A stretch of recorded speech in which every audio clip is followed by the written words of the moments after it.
स्मृतापि तरुणातपं करुणया हरन्ति नृणाम् अभङ्गुरतनुद्विषां वलयिताशतैर्विद्युतां कलिन्दगिरिनन्दिनी तटसुरद्रुमालम्बिनी मदीयमतिचुम्बिनी भवतु कापि कादम्बिनी। तत्र रसगङ्गाधरस्य पाठक्रमे द्वितीयानने अलङ्कारनिरूपणप्रस्तावे अस्माकं पाठः प्रवर्तते, यत्र पण्डितराजः उपमालङ्कारस्य विशेषान् काञ्चन बोधयति, यत्र द्वयोः अलङ्कारान्तरयोः अथवा उपमयोः एव अङ्गता भवति उपमायाम्। अस्तु, तथा भूतापि काचित् उपमा भवति। इदानीं व्यङ्ग्यभूतापि उपमा नाम यत्र सादृश्यं लक्ष्यं भवति तत्र लक्ष्यभूतापि उपमा भवति। व्यङ्ग्या तु भवत्येव, वाच्यापि भवति, परन्तु लक्ष्यभूतापि सा प्रधानीभूतमर्थम् अलङ्करोति इति नीवीं निशं नियम्य इत्यादि पद्यम् उदाहृतम्। आद्यतनपाठस्य पङ्क्तिरस्ति एवं प्रतिभट प्रतिमल्लादिशब्दानां तदीय न्यग्भवन इत्यादि। देखिए, प्रतिभट प्रतिमल्लादि जो शब्द हैं, अब प्रतिभट शब्द का अर्थ अगर शब्द अभिधा से विचार करें तो प्रतिभट शब्द का अर्थ होता है ओपोनेंट, जो कोई व्यक्ति है, मैंने प्रतिभट माने जो आपके सामने युद्ध करने वाला है, दूसरा योद्धा, उसको कहते हैं प्रतिभट। और प्रतिमल्ल का भी अर्थ वही होता है, ठीक है, कुश्ती में जो आपके सामने से योद्धा आ रहा है। तो लेकिन प्रतिभट और प्रतिमल्लादि जो शब्द हैं उनका दूसरे अर्थ में भी प्रयोग किया जाता है। तो यहाँ पर भी लक्ष्यभूता उपमा देखी जाती है। कैसे, तो वो बता रहे हैं, देखिए, प्रतिभट प्रतिमल्लादि शब्दानां तदीय न्यग्भवन तदीय शोभा रूप सर्वस्वापहरणादेः। तो जब प्रतिभट प्रतिमल्लादि शब्दों का प्रयोग करता है वक्ता किसी उपमेय के साथ, तो वहाँ पर क्या करता है, उपमान पद के साथ, तो वहाँ पर उसका अभिप्राय ऐसा होता है कि उस उपमान का न्यग्भवन करके, मैंने उसका तिरस्कार करके, उसको तिरस्कृत करके, उसका जो उसकी जो शोभा संपत्ति है उसका इसने अपहरण कर लिया है। जैसे चंद्र प्रतिभटम मुखम है ना, ये जो मुख है नायिका का, ये चंद्र का प्रतिभट है। तो अब यहाँ पर भी क्या है, मुख जो है वो प्रतिभट नहीं बन सकता चंद्र का, मुख्यार्थवाद हो जाएगा। मुख्यार्थवाद होने के बाद चंद्र का तिरस्कार पूर्वक चंद्र का जो शोभा संपत्ति है उसका इसने अपहरण कर लिया है।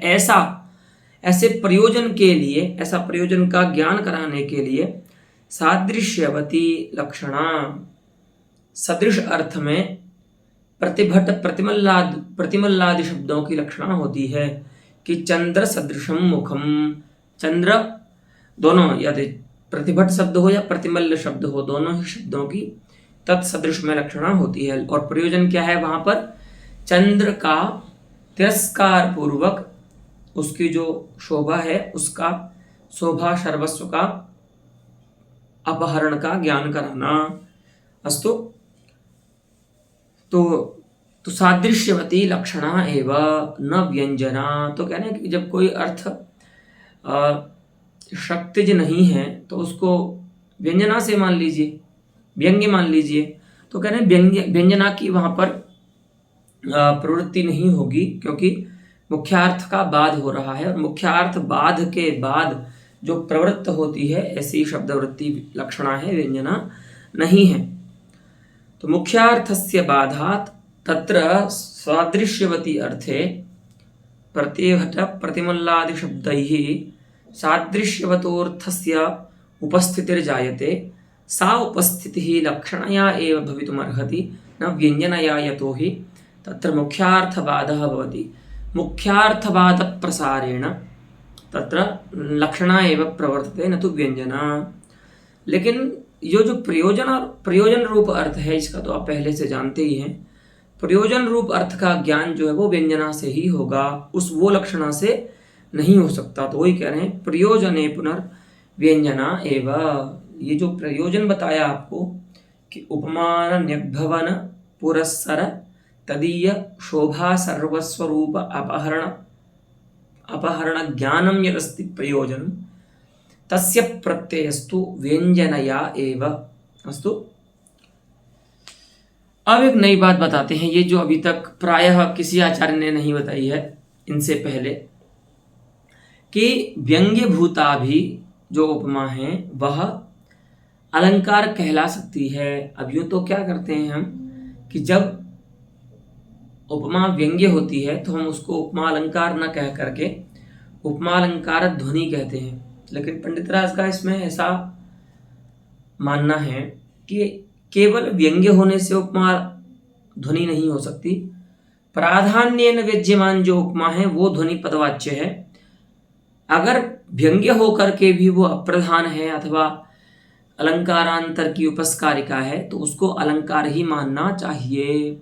ठीक है, इसीलिए जो वाच्य सादृश्य को उपमा अलंकार कहते हैं उन सभी आचार्यों के लक्षण का यहाँ पर खंडन हो जाएगा, क्योंकि व्यंग्यभूता जो है उपमा उसको भी ये अलंकार मानते हैं। अब देखिए वही कहते हैं क्वचित व्यंग्यापिचेयम उपमालंकारः इयं नाम उपमा व्यंग्या सत्यपि अलंकारः भवति। एतावतास्माकम् इदं ज्ञानमस्ति यत् व्यज्यमानः कश्चित् अलंकारः पुनः अलंकारपदवाच्यो न भवति स तु ध्वनिपदवाच्यो भवति।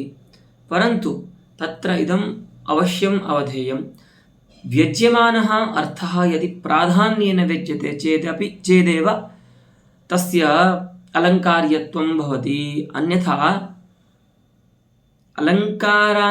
नाम अर्थान्तरस्य उपस्कारकत्वेन विद्यमानस्य अर्थस्य अलङ्कारत्वमेव न तो अलङ्कार्यत्वम्। सो उसी को लेकर के ये कहते हैं। देखिए यथा उदाहरण देते हैं, अद्वितीयं रुचात्मानं मत्वा किं चन्द्र हृष्यसि भूमण्डलमिदं मूढ केन वा विनिभालितम्।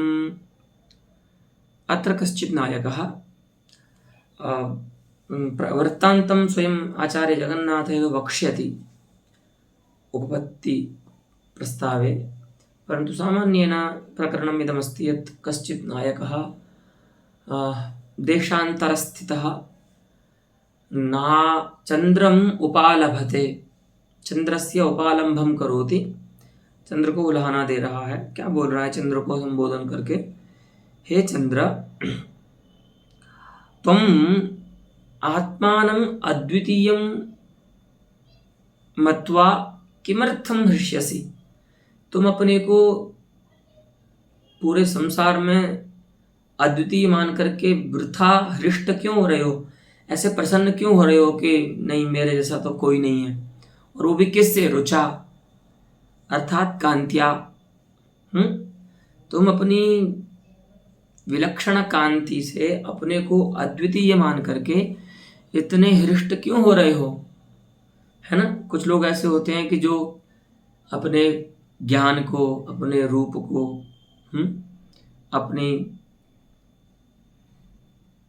लक्ष्मी माने समृद्धि को अद्वितीय मान, उससे अपने को अद्वितीय मान करके वृथा गर्व करते रहते हैं, क्योंकि उन्होंने अपने से अधिक रूपवान, विद्यावान या लक्ष्मीवान जो व्यक्ति है उसको नहीं देखा होता। तो जब तक आप अपने से अधिक को नहीं देखते तभी तक आप में ऐसा हर्ष होता है कि अहम अनेन धर्मेण जगति अद्वितीयः अस्मि। तो अद्वितीय आत्मविषयिणी अद्वितीया मतिः या अस्ति सा तदवधि यदवधि तेन धर्मेण विशिष्टः अस्मदपेक्षया उत्कृष्टः जनः अस्माभिर्न लभ्यते, है ना। तो वही उत्तरार्ध में कहते हैं भूमंडलमिदं मूढ़ केन वा विनिभालितम्, इदं महद्भूमण्डलमस्ति। तो इदं महद्भूमण्डलं केन विनिभालितम् अस्ति? तु न केनापि। केन दृष्टमस्ति? केन समग्रतया प्रत्यक्षीकृतमस्ति? तो न केनापि। अतः सर्वापेक्षया ईश्वरं विहाय सर्वापेक्षया इदं भूमंडलम अज्ञातमस्ति। हर एक मनुष्य के लिए संपूर्ण जो भूमंडल है वो अज्ञात है। ईश्वर के अतिरिक्त एक ईश्वर ही ऐसे हैं जिनको सर्व विषय ज्ञान होता है। जीव जो है वो सभी कैसे होते हैं? अल्पज्ञ होते हैं। तो पूरे भूमंडल का ज्ञान किसी को नहीं होता है। तो जब भूमंडल किसी को ज्ञात नहीं है तो न जाने इस अज्ञात भूमंडल में तुमसे अधिक कांति संपन्न कोई व्यक्ति कहाँ मिल जाए, ऐसा कोई ज्ञान तो है नहीं। तो तुम वृथा ऐसा हर्ष क्यों कर रहे हो कि अहम अनया कांत्या अस्मिन् भूमंडले अद्वितीयः अस्मि इति किमर्थम वृथा हृष्यसि? किम हृष्यसि अर्थात वृथा किमर्थम हृष्यसि? तो इदानीं पश्यन्तु, कस्यचित् विदेशस्थितस्य किरणैः आत्मानं संतापयन्तं चन्द्रं प्रत्यशोक्तिः। कश्चित् नायकः विदेशं गतः नायिका विरहम् अनुभवन् चंद्रेण संताप्यते। चंद्र उसको क्या कर रहा है? जला रहा है। तो चंद्र के पास जलाने के लिए लाइटर तो है नहीं, तो किससे जलाएगा? तो विरही व्यक्ति जो होता है, आप जानते हैं कवि समय ख्याति में विरही जन जो होता है वह चंद्र की किरणों से ताप का अनुभव करता है, संताप का अनुभव करता है। तो चंद्र अपनी किरणों से उस विरही व्यक्ति को जला रहा है। ऐसा विरही व्यक्ति चंद्र को इस तरह से उलाहना दे रहा है, चंद्र को ऐसा बोल रहा है कि तुम ज़्यादा प्रसन्न मत हो, क्योंकि तुम किसी ने भी पूरा भूमंडल अभी देखा नहीं है। तो यहाँ पर जो मूढ़ शब्द है ना, चंद्र के लिए जो बोला जा रहा है, उस मूढ़ शब्द से एक अर्थ यहाँ पर व्यंग्य हो रहा है। देखिए, चंद्र को मूर्ख क्यों बोल रहे हैं? क्योंकि चंद्र इस प्रकार का गर्व कर रहा है, उसको भी ज्ञान नहीं है। तो हे मूढ़, उस मूढ़ पद से व्यंग्य अर्थ क्या हो रहा है? देखिए, अत्र च अस्ति मम प्रियाया कदापि बहिर अनिर्गतायाः अतएव त्वयापि अदृष्टायाः आननम् त्वत्सदृशम् इति प्रतीयमाना उपमा मूढ़पदेन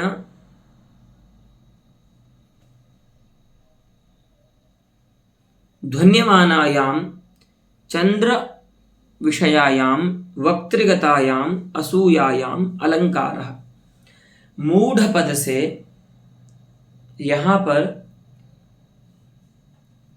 चंद्र में वक्ता नायक की असूया व्यंग्य हो रही है।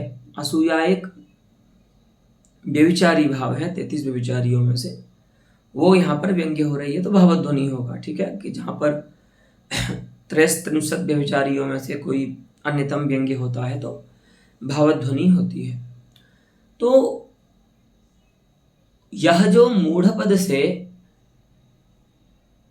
चंद्र विषयिणी नायक निष्ठा असूया व्यंग्य हो रही है, इस व्यज्य प्राधान्येन व्यज्यमान असूया की उपस्कारिका कौन है? तो वो भी यहाँ पर एक उपमा व्यंग्य हो रही है। वो क्या उपमा व्यंग्य हो रही है कि देख, चंद्र, ये जो तू इतना खुश हो रहा है ना, उसमें तेरा दोष नहीं है, क्योंकि तूने कांति में अपने से उत्कृष्ट जो मेरी नायिका है, यानी जो मेरी नायिका है प्रेयसी, उसका जो मुख है वो कांति में तेरी अपेक्षा से भी अधिक है। तो और तूने उसे देखा नहीं है क्योंकि वो बाहर निकली नहीं है अभी। तो क्वचिदपि बहिर अनिर्गतायाः तस्याः आननं त्वयापि अदृष्टम, लेकिन अस्ति, तेरी अपेक्षा सुंदर वस्तु भी इस संसार में मेरी प्रिया का मुख है, तूने नहीं देखा है, इसीलिए तू इस प्रकार से हृष्ट हो रहा है कि अहमेव द्वितीयः अस्मि। अस्तु, तो यही उपमा हो गई, ठीक है। तो तत्सदृशम आननम, वस्तुतः आधिक्य नहीं बोल मान करके सादृश्य ही मानेंगे, क्योंकि आधिक्य मानने पर तो व्यतिरेक अलंकार होने लगेगा, ठीक है। तो आननम तत्सदृशम इति प्रतीयमाना, अर्थात व्यंग्यभूता उपमा अत्र अस्ति। और वो क्या कर रही है, व्यंग्य है लेकिन प्राधान्य व्यंग्य नहीं है, प्रधान रूप से व्यंग्य नहीं है। तो क्या कर रही है, व्यंग्य होकर के भी प्रधान रूप से व्यंग्य जो असूया है उसका उपकार कर रही है। तो वही कहते हैं उपमा अलंकारः, कुत्र अलंकारः, तो असूयायाम अलंकारः, असूया में अलंकार है। वो असूया कैसी है, तो कह रहे हैं कि मूढ़पदेन ध्वन्यमानायाम चंद्र विषयायाम वक्तृगतायाम च असूयायाम इयम उपमा अलंकारः। ये जो व्यंग्यभूता उपमा है वो अलंकार है। तो इससे ये ज्ञात होता है कि व्यंग्य होकर भी उपमा अलंकार हो सकती है अगर वह किसी प्रधान वाक्यार्थ का उपकार कर रही है तो। अस्तु, यथा अत्र प्रधानतया व्यज्यमानायाः असूयायाः शोभां पुष्णाति इति कृत्वा व्यंग्या सती अपि उपमा अलंकारपदवाच्या भवति। अस्तु, तो अब जैसे ही ये आप कहते हैं कि व्यंग्य होकर के भी उपमा अलंकार होती है, वैसे ही एक आचार्य हैं जिनके उपमा लक्षण का खंडन स्वतः हो जाता है। तो ऐसे कौन हैं, तो आचार्य जगन्नाथ के फेवरेट जो खंडन करने के लिए हैं प्रियतम, ऐसे आचार्य अप्पय दीक्षित का जो उपमा लक्षण है उसका खंडन हो जाता है। वही कहते हैं एतेन अप्पय दीक्षितैः उपमा लक्षणे दत्तम अव्यंग्यत्व विशेषणम अयुक्तमेव। तो इस प्रकार से जब हमने ये देखा कि व्यंग्यभूता भी उपमा अलंकार हो सकती है, तो इस प्रकार के निरूपण से आचार्य अप्पय दीक्षित का जो उपमा लक्षण में एक विशेषण आया है अव्यंग्यत्व सादृश्य का, वह अव्यंग्यत्व रूप विशेषण अयुक्त हो जाएगा, क्योंकि ये हमने देखा अभी कि केवल वाच्य उपमा ही अलंकार नहीं होती, व्यंग्य उपमा भी अलंकार हो जाती है। अस्तु, अतः तद अयुक्तमेव। तो कहते हैं भैया नहीं, हमने तो अभी तक यही पढ़ा है कि जो अलंकार होगा वो वाच्य ही होगा, अलंकार व्यंग्य नहीं हो सकता है। तो आचार्य कहते हैं नहीं, व्यंग्यत्व अलंकारत्वयोः अस्ति कश्चित् विरोधः। जैसे अग्नि और जल, छाया और आतप, ठीक है, इन सब का विरोध होता है, उस प्रकार से व्यंग्यत्व और अलंकारत्व का विरोध नहीं होता। माने दो विरुद्ध धर्म नहीं है, माने एक ही अर्थ में व्यंग्यत्व और अलंकारत्व रह सकते हैं। तो बोले उसमें आपको बस इतना जानना है, हाँ, प्राधान्येन व्यंग्यत्व और अलंकारत्व का विरोध है। सामान्य न कोई व्यंग्य हो रहा है तो उसमें अलंकारत्व भी रह सकता है। उसी को यहाँ पर आगे स्पष्ट करते हैं कि प्राधान्येन व्यंग्यगतायां तो प्रधानत्वालंकारत्वयोर विरोधात् अलंकार लक्षणम तत्र माति प्रसांक्षित इत्युपस्कारकत्वेन पुनर्विशेषणीयम। हाँ, उपस्कारक बोलिए आप, सादृश्य को उपस्कारक बोलिए, उसको उपस्कारकत्व से विशेषित कीजिए। क्यों? क्योंकि जब वो व्यंग्य अर्थ प्रधान रूप से व्यंग्य होगा तब वो अलंकार नहीं होगा, तब उसमें अलंकारत्व का विरोध होगा। तो उसमें अलंकार लक्षण की अतिव्याप्ति ना हो, इसीलिए सादृश्य को उपस्कारकत्वेन विशेषित कीजिए, न कि अव्यंग्यत्वेन। ठीक है,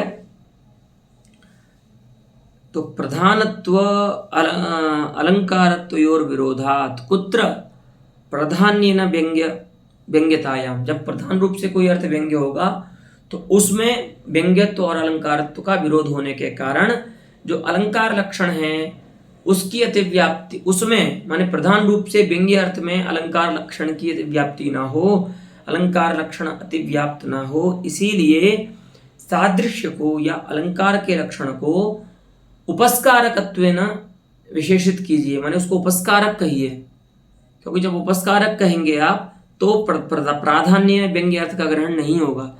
लेकिन आप अगर अव्यंग्य कहेंगे तो अव्यंग्य कहने से तो अव्याप्ति हो जाएगी, क्योंकि अप्रधान रूप से व्यंग्य होने पर जो अर्थ है वो अलंकार हो सकता है। अस्तु, तो पुनर्विशेषणीयम न तो अव्यंग्यत्वेन, वही कहते हैं कि अव्यंग्य रूप से उसको विशेषित नहीं करना चाहिए, किसको, अलंकार के लक्षण को या सादृश्य को।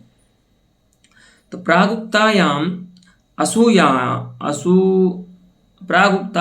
असूयालंकारोपमायाम अव्याप्त्यापत्ते है। हाँ, अभी जस्ट हमने जो अद्वितीयम रुचात्मान इत्यादि पद्य में असूया की उपमा, असूया की अलंकार जो उपमा बताई है, उस उपमा अलंकार में आपके उपमा लक्षण की अव्याप्ति हो जाएगी, क्योंकि आप कहते हैं ऐसा सादृश्य उपमा होता है जो व्यंग्य नहीं होता। लेकिन यहाँ पर तो हमने देखा इस पद्य में वही सादृश्य उपमा अलंकार है जो व्यंग्य है। तो व्यंग्य होने पर आपके मत में उपमा अलंकार नहीं बन पाएगी। तो इस प्रकार की जो उपमा है अद्वितीयम रुचात्मानम, उसमें आपके लक्षण की अव्याप्ति होने के कारण, ठीक है। तो कहेंगे भैया थोड़ी आवश्यकता तो है, उपस्कारकत्वेन अगर हम उपमा अव्यंग्यत्व नहीं कहेंगे सादृश्य को, उन्हें उसमें विशेषण नहीं देंगे तो एक समस्या आएगी। वो बता रहे हैं कि विशिष्टोपमादि स्थले विशेषणाद्युपमानाम वाच्य सिद्ध्यंगतया गुणीभूत व्यंग्यत्व। हाँ देखिए, पूर्व पक्ष क्या कहेगा, यहाँ पर पूर्व पक्ष को नहीं लिखा है, सीधा उसका समाधान कर दिया है कि देखिए एक विशिष्ट उपमा होती है, माने ऐसी उपमा जिसमें दो बिंब प्रतिबिंब भावापन्न साधारण धर्म जो होते हैं वो रहते हैं, तो उनकी भी एक उपमा होगी विशेषण के रूप में, जो आपने अभी उदाहरण दिया था, है ना, जिसमें 3 उपमाएं थी ना, 2 उपमाएं जहां पर साधारण धर्म बन रही थी, एक उपमा प्रधान रूप से रह रही थी। तो ऐसी उपमा के, विशिष्ट उपमा के स्थल में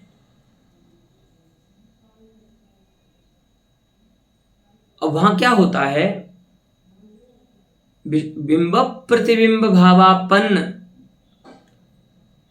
जो साधारण धर्म होता है उससे उपमा एक व्यंग्य होती है। तो उस व्यंग्य उपमा का ग्रहण ना होवे, इसीलिए हमने अव्यंग्यत्व विशेषण दिया है, ठीक है। तो आचार्य जगन्नाथ कह रहे हैं कि भैया आपको ऐसा बोलने की आवश्यकता ही नहीं है, क्योंकि उपस्कार उसमें अलंकार शब्द से ही उसकी तो उसका वारण हो जाएगा, ठीक है। देखिए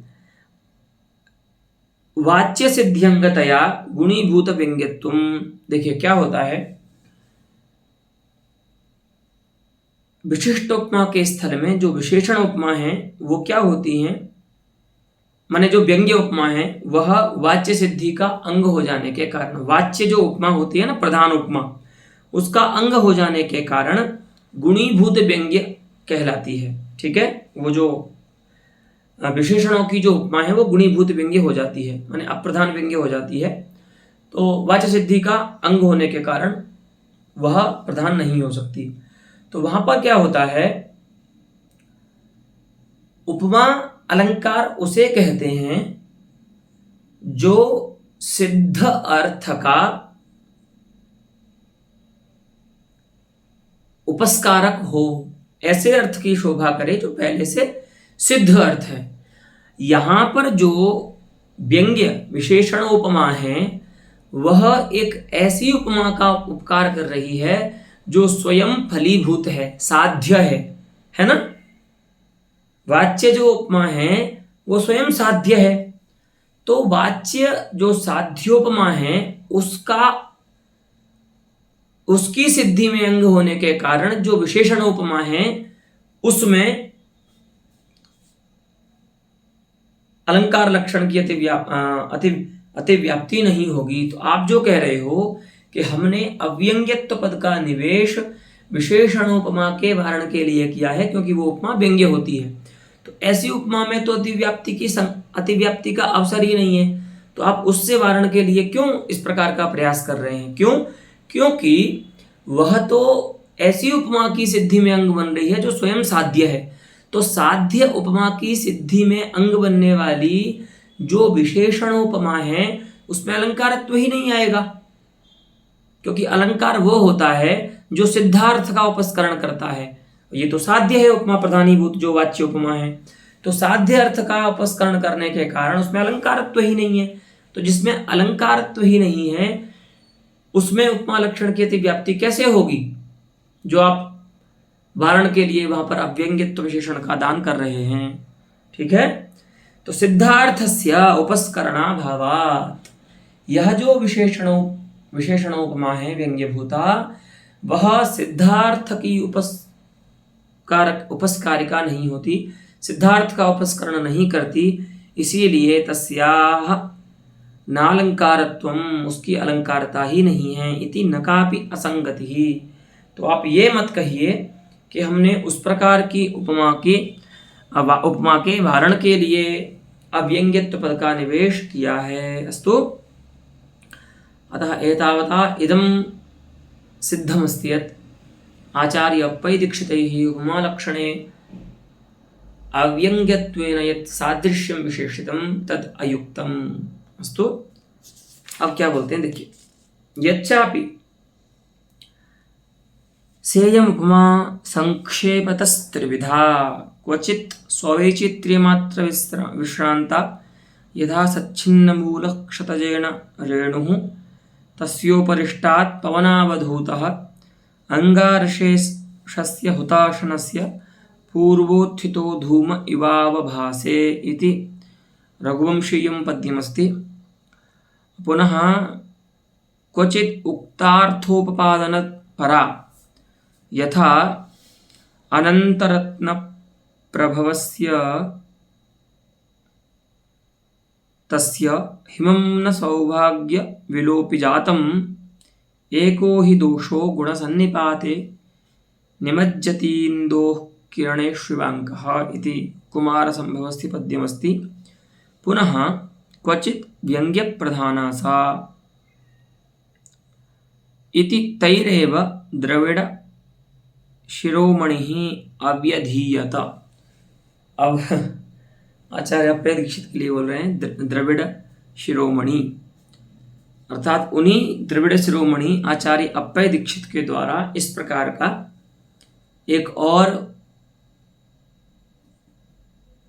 कथन किया जाता है कि संक्षेप से अगर हम देखें तो उपमा का जो स्वरूप है उसको 3 भागों में रख सकते हैं। ऐसी उपमा जो अपने स्वरूप मात्र में विश्रांत होती है, किसी अन्य की उपस्कारिका नहीं होती, और एक ऐसी उपमा जो किसी प्रधान अर्थ की उपपादिका होती है, और कभी ऐसी एक तीसरी उपमा होती है कि जो किसी व्यंग्य अर्थ की प्रधानीभूत जो व्यंग्य अर्थ है उसकी उपपादिका या उपस्कारिका होती है। ठीक है, तो ये जो इन्होंने विभाग किया है उपमा का संक्षेप करने के लिए, तदपि अहृदयम, ये भी बहुत रमणीय नहीं है। कैसे? तो बता रहे हैं, देखिए, नयने शिशिरीकरोतु मे शरदिन्दु प्रतिमं मुखं तव इति वाच्यवस्तूपस्कारिकायाः शरदिन्दूपमायाः अक्रोडीकरणात्। देखो, क्योंकि इस प्रकार के उपमा के विभाग में एक हम आपको उपमा बता रहे हैं, उसका ग्रहण नहीं हो रहा। कौन सी है? नयने श्रीकरोतु शरदिन्दु प्रतिमं मुखम तव। कोई नायक नायिका को कह रहा है कि शरदिन्दु के समान जो तुम्हारा मुख है वह मेरे नयनों को शीतल करे। तो यहाँ पर वाच्य वस्तु जो है उसकी उपस्कारिका है चंद्रोपमानिका मुखोपमेयी का जो उपमा है। ठीक है, तो यह जो उपमा है वह आपके विभाग जो आपने 3 किए हैं उनमें से किसी में भी उसका अंतर्भाव नहीं हो रहा। ठीक है। और एक तो ये समस्या है कि इस प्रकार से जो वाच्यार्थ की उपस्कारिका उपमा होती है उसका ग्रहण आपकी बताई उपमा में नहीं होगा, पहली बात।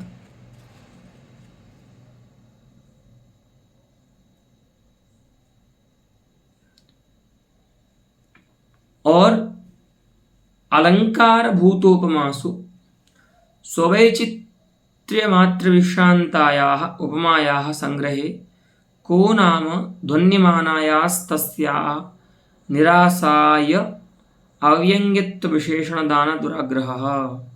हाँ, जब आपको अलंकार भूता उपमाओं में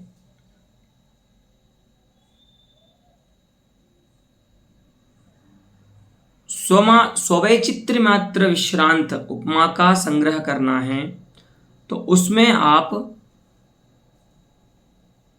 व्यंग्यभूता जो उपमा है उसके निराश के लिए अव्यंग्यत्व विशेषण का दुराग्रह क्यों रखते हैं, माने क्यों आपको वहां पर अव्यंग्यत्व रूप विशेषण का दुराग्रह है। ठीक है, व्यंग्य उपमा के निराश के लिए। अगर आप ऐसा ही बोल रहे हैं कि स्ववैचित्र्य मात्र विश्रांत भी उपमा होती है तो अव्यंग्यत्व विशेषण का भी उपादान कर आप दुराग्रह क्यों कर रहे हैं, उसको भी मत रखिए। ठीक है, उसमें हेतु है, माने अव्यंग्यत्व विशेषण के दान करने में भी दोष है और स्ववैचित्र्य मात्र विश्रांत उपमा का संग्रह करने में भी दोष है। इसीलिए इस पंक्ति को इस प्रकार से लिखते हैं आचार्य। देखिए, अहो महत् एवेदमन्याय्यं यदलक्षणीयायाः संग्रहः लक्षणीयायाश्च असंग्रहः। हाँ, देखो, जो लक्षणीय नहीं है उसका आप संग्रह कर रहे हैं, वो क्या है, तो वो है स्ववैचित्र्य मात्र विश्रांता जो उपमा है। क्योंकि अलंकार भूता जो उपमा होती है वो कभी स्ववैचित्र्य मात्र विश्रांत हो ही नहीं सकती, बाधित है उसका स्ववैचित्र्य मात्र विश्रांतत्व, क्योंकि वो किसी अर्थ की उपस्कारिका होगी तभी उसमें अलंकार की उत्पत्ति हो सकती है। तो वो उपमा जो है वो लक्षणीय नहीं है, लेकिन उसका आप संग्रह कर रहे हैं। तो जो ग्रहण करने योग्य है और जो अग्राह्य है उसका आप ग्रहण कर रहे हैं, जो नारायण जो अलक्षणीय है उसका आप संग्रह कर रहे हैं और जो लक्षणीय है उसका आप संग्रह नहीं कर रहे हैं। ठीक है, तो महादिदम अन्याय्यम, ये तो बहुत अन्याय है। क्या कि यत् अलक्षणीयाया संग्रह स्ववैचित्र्य मात्र विश्रांता या उपमा अस्ति सा अलक्षणीया अस्ति, कुत्रापि स्ववैचित्र्य मात्र विश्रांता उपमा प्राप्तुं न शक्यते, यतो हि स्ववैचित्र्य मात्र विश्रांतत्व अलंकारत्वयोः अस्ति विरोधः मिथः। ठीक है, तो इयम् अलक्षणीया सर्वथा उपमा अस्ति, तस्याश्च आचार्य पैदीक्षितः संग्रहं करोति। पुनश्च व्यंग्यभूता अद्वितीयं रुचात्मानमित्यादि पद्ये व्यंग्यभूता या उपमा अस्ति सा तु लक्षणीया अस्ति सर्वथा, ताम न संगृह्णाति, उसका संग्रह नहीं कर रहे हैं। इसीलिए ये क्या है, बड़ी अन्याय की बात है। ठीक है, कि अलंकार भूता उपमा में स्ववैचित्र्य मात्र विश्रांता उपमा का संग्रह करना और व्यंग्य भूता उपमा का के निराश के लिए अव्यंग्यत्व रूप विशेषण देना। ठीक है, तो प्राचीनानां तु उपमा सामान्य लक्षयतां ध्वन्यमानया इव अस्याः अपि संग्रहो नानुचितः।